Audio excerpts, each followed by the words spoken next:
Chapter 26. The Luminous Speck. I awake suddenly. It is still dark. I turn over once or twice, in my endeavours to sleep again, but I cannot sleep. My head is aching slightly, and by turns I am hot and cold. In a little I give up the attempt and stretch out my hand for the matches. I will light my candle and read a while. Perhaps I shall be able to sleep after a time. For a few moments I grope.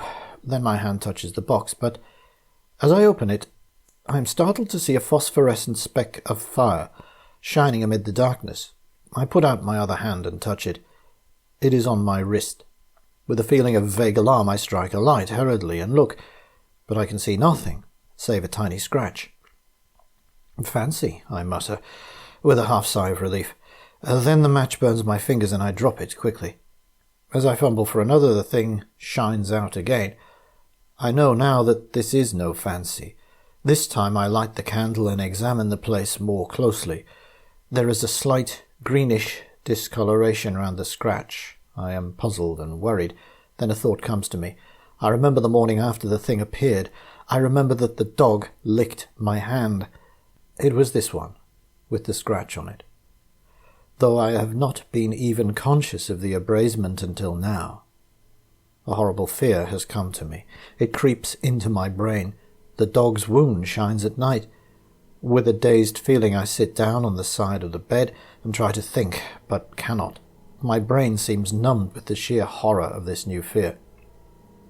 Time moves on unheeded. Once I rouse up and try to persuade myself that I'm mistaken, but it's no use.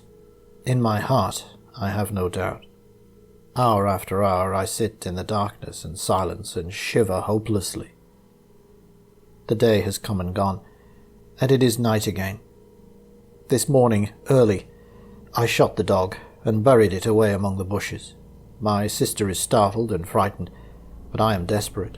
Besides, it is better so. The foul growth had almost hidden its left side. And the place on my wrist has enlarged perceptibly. Several times I've caught myself muttering prayers, little things learnt as a child. God, Almighty God, help me. I shall go mad.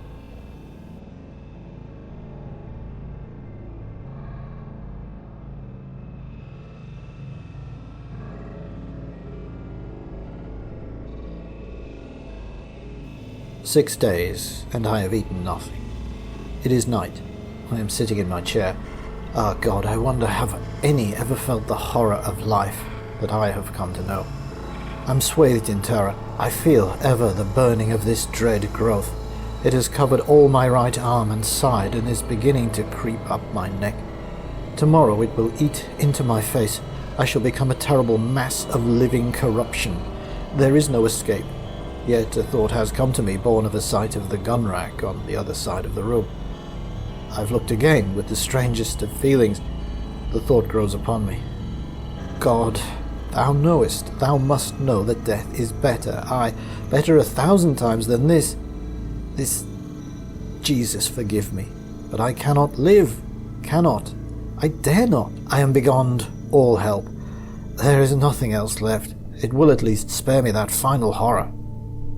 I think I must have been dozing. I'm very weak and oh, so miserable and tired. The rustle of the paper tries my brain. My hearing seems preternaturally sharp. I will sit a while and think. Hush, I hear something. Down in the cellars. It's a creaking sound.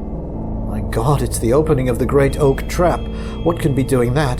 The scratching of my pen deafens me. I must listen. There are steps on the stairs, strange padding steps that come up and nearer. Jesus, be merciful to me, an old man. There is something fumbling at the door handle. Oh God, help me now, please. Jesus, the door is opening slowly. Something... Editor's note. From the unfinished word it is possible on the manuscript to trace a faint line of ink which suggests that the pen has trailed away over the paper, possibly through fright and weakness.